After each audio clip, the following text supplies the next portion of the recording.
वृक्तो वैष्णवा विप्राण वेद शास्त्र शुद्धिकृता।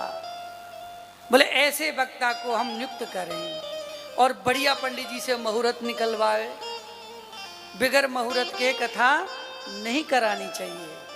मुहूर्त सुंदर निकलवावे, उसमें बढ़िया पंचपीठ बनवावे, गणेश जी महाराज की स्थापना करे, विघ्नहरण गणेश जी महाराज, गणेश जी की स्थापना करे, पंच ब्राह्मणों को बिठा करके पूजन करे, बढ़िया 12 अक्षर मंत्र का जप करें, गायत्री जप करें, अपने पितरों की बढ़िया सुंदर शांति के लिए मूल पाठ भागवत जी का कराएं और बढ़िया तरीके से उनका समर्पण भाव होकर के पूजा पाठ का आनंद लें। जितने भी भगवान की लीलाओं में, भगवान की कथा में जितने उत्सव आवे, जैसे हम अपनी बेटी बेटा के विवाह में लुटावे, बेटी बेटा के विवाह में उत्सव मनावे, सब रिश्तेदारन को बुलावे, सबको बुलावे, ऐसे ही भागवत कथा में हम बड़े सौभाग्यशाली हैं कि कथा के अंतर्गत भगवान का जन्म भी होता है, भगवान का विवाह भी होता है। उसे हम धूमधाम से मनावे, ऐसा मनावे कि समझो जैसे ठाकुर जी हमारे घर हमारे पुत्र बनकर के आए हों। ये भाव करें। जब गिरिराज पूजन होए तो खूब 56 भोग, जो श्रद्धा हो श्रद्धा के हिसाब से जितनों भी होए वामे, पर इतनी श्रद्धा होए महाराज कि यही हमारे 56 भोग हैं, यही हमारे ठाकुर जी स्वीकार करें। और कथा के मध्यस्थ में एकादशी को होना बहुत जरूरी है। अगर हमारी पितरों की कथा है तो उसमें एकादशी महारानी का होना बहुत जरूरी है। ये सब बातों का ध्यान करते हुए बढ़िया सुंदर मंच बनाए, सुंदरता से कथा प्रारंभ करे धूमधाम से। अब वक्ता और सब परीक्षित जी महाराज ध्यान से सुने। वक्ता और श्रोता के लिए बोले महाराज 7 दिन जब कथा होए तो वक्ता और जो परीक्षित जी महाराज घी पी करके ही कथा करें। हे महाराज बड़ा कठिन है जाएगा। तो बोले क्या करें? बोले महाराज कछु और ऊपर सोचो। तो बोले व्रत रह करके कथा सुने और व्रत रह के कथा करें। बोले महाराज महीना में 2 एकादशी हमें राम राम कह के एकादशी हो और पूरे दिन कढ़ैया सी चले, कबू कछु बन रहो, कभी कछु बन रहो, कबू कछु बन रहो है। बोले प्रभु कोई और उपाय?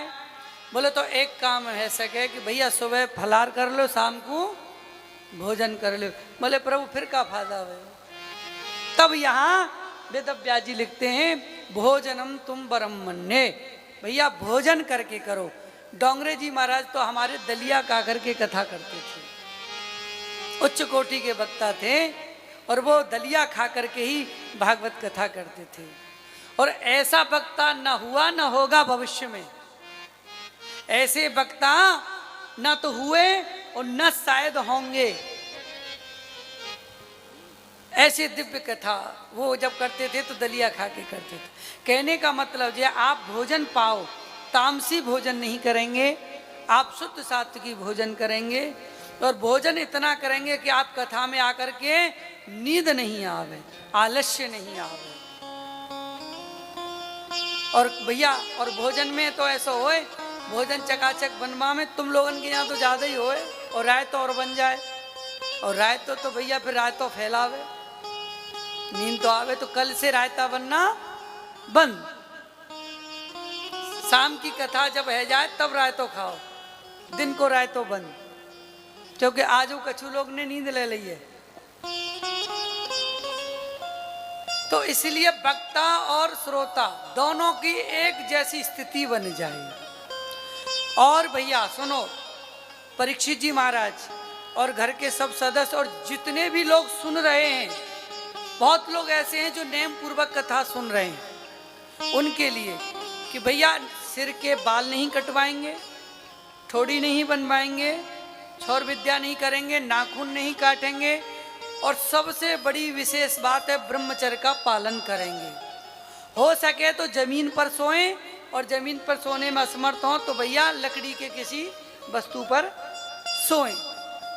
और सबसे बड़ी बात कि 8 दिन के अंतर्गत क्रोध नहीं लाएंगे, गुस्सा नहीं लाएंगे। या क्रोध अगर तुमने विजय प्राप्त कर ली, समझ लो जो फल हमको भागवत जी का मिलना चाहिए वही मिलेगा। अगर कहीं भैया आपकी श्रद्धा डगमगा गई, आपकी श्रद्धा में कहीं भी त्रुटि हो गई, आपकी नेक भी समर्पण भगवान के प्रति डगमगा गया, जो फल आपको मिलना चाहिए उतना मिलेगा नहीं, ये ध्यान रखना। प्रत्यक्ष कृष्ण एवं ही, यहाँ प्रत्यक्ष भगवान साक्षात नारायण ही भागवत रूप में विराजमान है।